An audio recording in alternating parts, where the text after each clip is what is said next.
Adobe Photoshop Elements 2024. In this video, we're going to be talking about Adobe Photoshop and the Elements feature that it provides you. Now, Adobe Photoshop Elements is a brand new photo editing software that the people at Adobe created in retroband to Photoshop. Now, the features that Elements provides you is AI magic, easy editing, and amazing photo quality. Now, it is relatively pretty expensive for a 70 hefty dollar price, but the best part about Elements is the fact that it has AI integrated that allows you to change anything and everything in your design. You can manipulate your design in different ways and make it look as pleasing as possible. Edit and create in fun new ways. As you can see, you can remove objects. You can change the color of existing objects. Then we have features to remove blemishes from backgrounds, make the background blur, make it look cooler.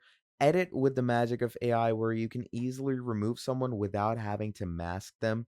Level up your skills with guided edits. Get a head start with creative templates that it brings you. Do more on the go and find photos through their cloud pretty fast. Now, you can use all of these amazing features by simply going ahead. First of all, you have this, okay? So, generative fill. You select any area and you can add a generative fill into it. So, let's say I'm just going to write dog, right? And we're going to click on generate.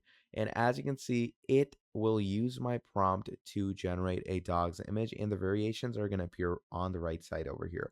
Now, I don't have the full version of Elements, which does not allow me to use the AI features, but this is basically how you're going to be doing it. And you can also use the selection brush tool, where you can select some region and have them remove something from it, add something from it. You can right here remove backgrounds, remove blemishes. You can also use it to subtract the regions out of your selective fill and a whole lot more. So that is basically Adobe's Photoshop elemental features and what it brings for you. Now, if you enjoyed this video, please do make sure to drop down a like, subscribe to the channel, and do make sure to let me know if you have used Adobe Photoshop Elements and how it worked for you. So yeah, that is pretty much all there is for this video. If you enjoyed watching, please do make sure to drop down a like and subscribe to the channel. And if you want to see more videos like this in the future, let me know down in the comments below, and I'm going to be making a whole lot more for you. Till then, that's all from me. I'll see you all next time. Have a great day. Goodbye.